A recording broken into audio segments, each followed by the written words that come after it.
All right, guys, welcome to another episode of The Rachel Cruze Show. Today, I am so excited to really dive deep into the 7 money tendencies that I talk about from my brand new book, Know Yourself, Know Your Money. These are really important. So when you dive into these, what's gonna happen is you're gonna see, number one, that there is not a good or a bad side of these spectrums, okay? So there's not a moral compass, but I will say the extremes on any of these, not as good, okay? So you're gonna probably be one or the other, but moderation, I have found in like every area of my life, is probably the healthiest, just kind of that moderation, but you're naturally gonna be one or the other. And what this is also going to do is help just give you the vernacular of seeing, okay, this is why I do things with money. It's a really, really easy way to say, yes, that is me.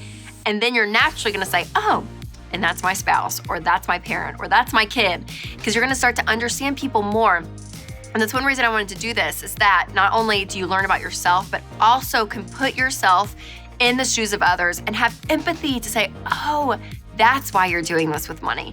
Maybe because it's one of these 7 tendencies. So let's dive in. All right, the first money tendency is one we've talked about on the show before, but it's an important one when it comes to money, is spender or saver. Which one are you? So if your first thought when a friend announces that she's pregnant is that you immediately want to start shopping for the perfect baby gift because you're so excited, you might be a spender. Yes, spenders are really creative when it comes to how to spend money because they're really good at it. So whenever they have extra money, it's like a hole is burning in their pocket instantly. But the good thing about spenders is that they live life like this, so they're natural givers as well. Now, savers, on the other hand, if you got money for your birthday, you might just be thinking, I'll just put it in the bank. And that just satisfies you. That just makes you feel great inside. You like to keep money away, for a rainy day. Putting money aside for the future is not a big deal. No, not a lot of sacrifice because they are patient, responsible, and willing to wait. So, what are you? Are you a spender or a saver? I am a spender, and I'm always gonna use Winston as my other example, because we're the opposite on all of these, and he is the saver. But knowing which one you are. Now, for all you spenders out there, me included, there's some challenges that we have, okay? You have to prioritize saving. Because here's the deal, if you're an extreme spender, you're gonna be broke your entire life. You have to learn to save.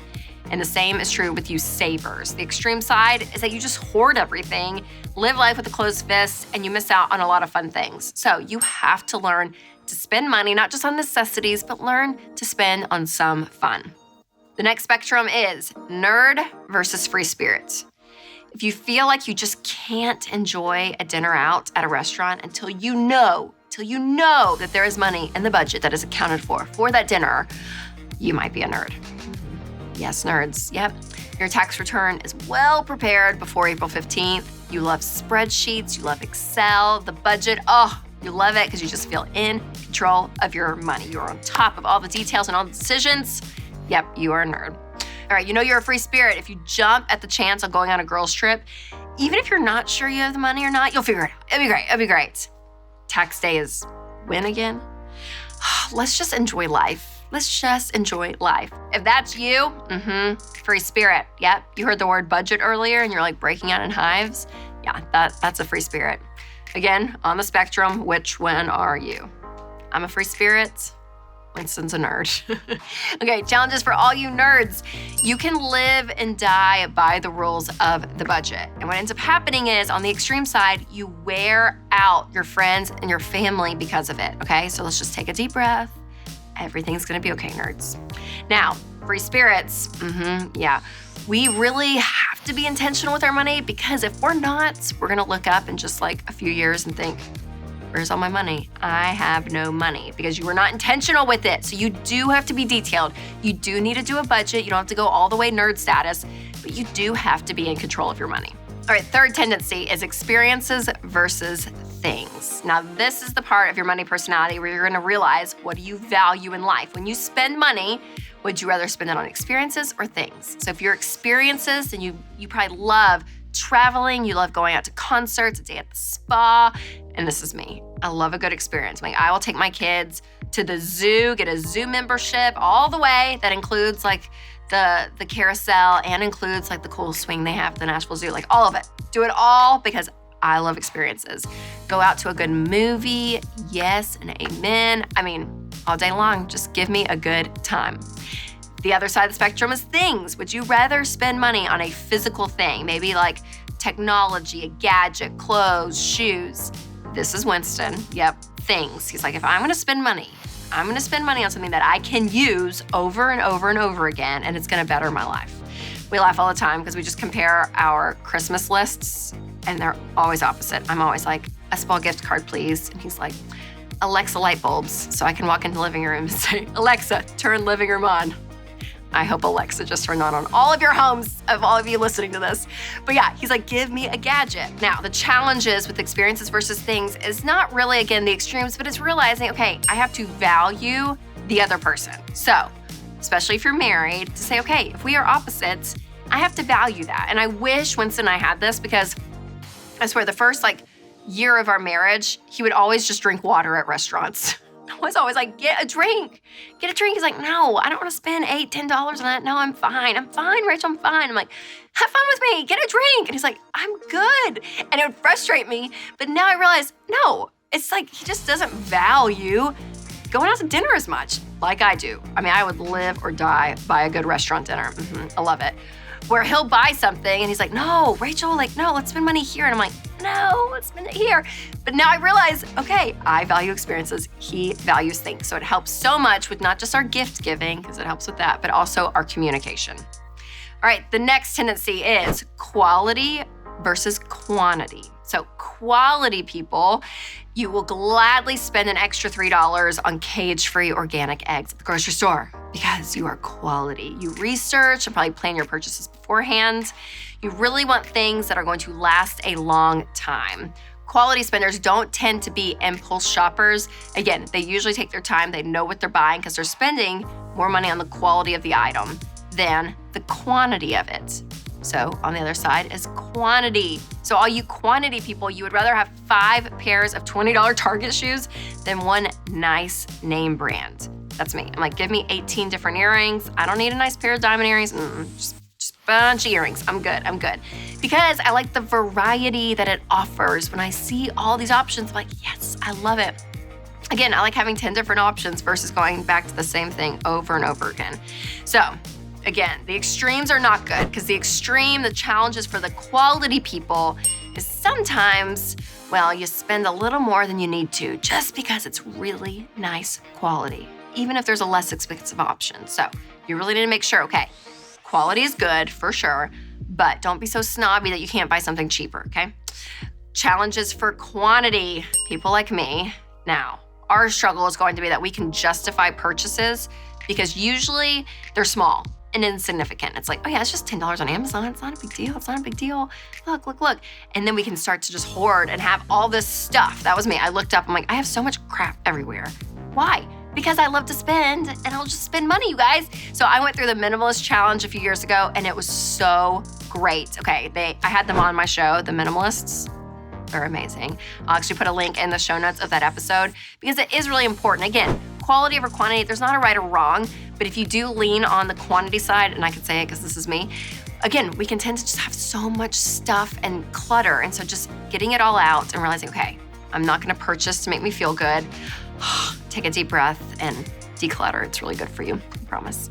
All right, the next tendency is safety versus status. So this is really your motivation to why you want to win with money. Is it out of safety or is it out of status? And again, status has a bad connotation to it. I don't mean it to be bad in this. So remember, neither one's right or wrong. But safety people, if you lose your job, your first inclination is like, hey, cut the cable, cancel all my birthday plans, sell some stuff. I need safety. They just value the security that money brings. And they want to know that they can withstand anything. And there's just a level of seeing money in the bank. It just feels good. And that's why they want to win with money. They will budget, they will save, they will get out of debt so that they will feel safe. Now, status people, on the other hand, you might be like, oh yeah, you lose a job, I'm gonna go buy a new outfit because I'm gonna look great on all my job interviews. Status people, they just want to win with money so that they can do things, okay? So this is me. I will budget all day long. I will save all day long. If I know, yeah, I'm budgeting or I'm saving for a great vacation or to buy a new car or to do something fun. I wanna do this stuff in order to do other things. Does that make sense? So again, status is not bad, but it's saying, yeah, I would rather do make sacrifices with money so that I can go do other fun things. Now, there are some challenges for the safety side of the spectrum. So if you lean safety, you have to be careful to realize that money is not going to bring ultimate safety, okay?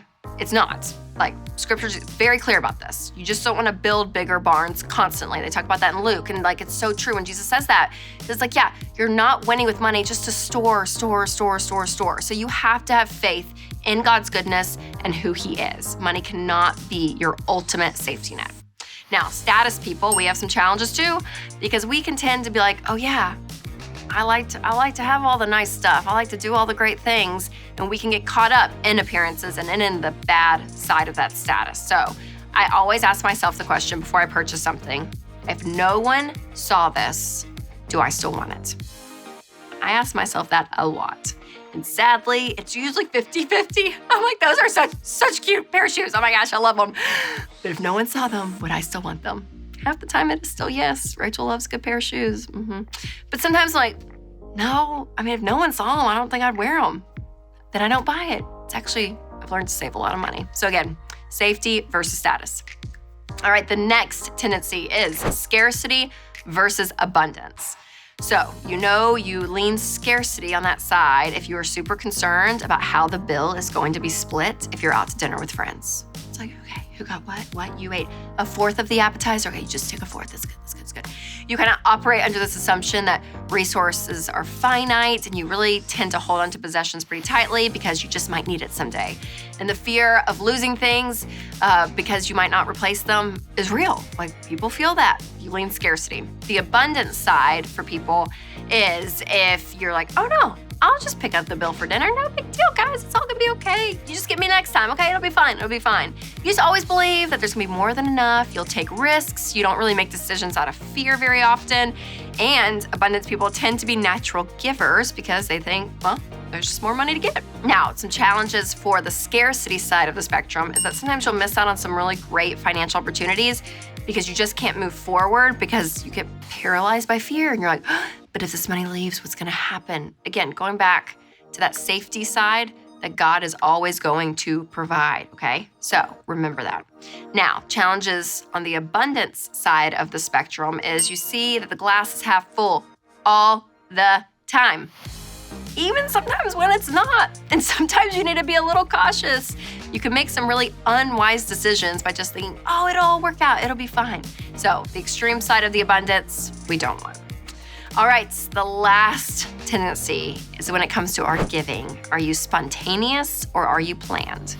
You are a spontaneous giver is if every time a doorbell rings and you go to the front door and someone's there asking for money, you're like, yes, take it, absolutely. You're really quick to give.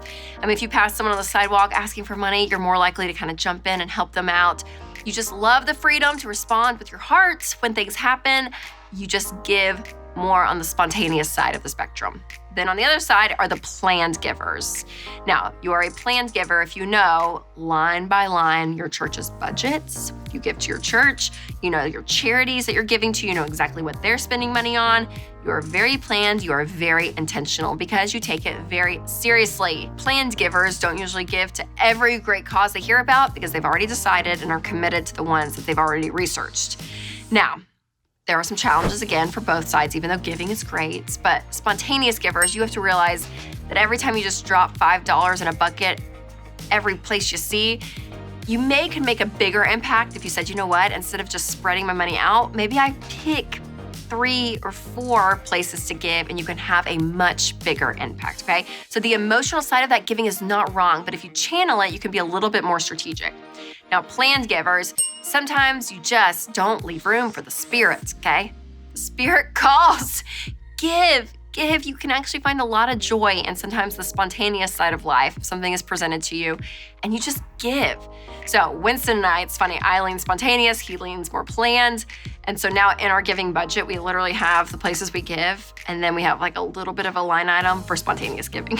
So that if something does come up, we're like, we can give to that. Okay, that's good. So it kind of is like the best of both worlds, which I love.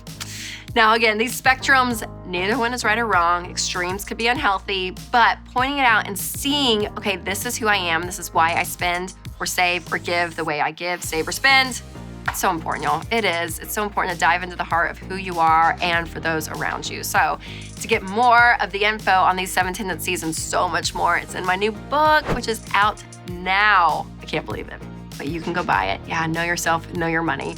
And again, I hope you learn more about yourself so that you can take control of your money and create a life you love.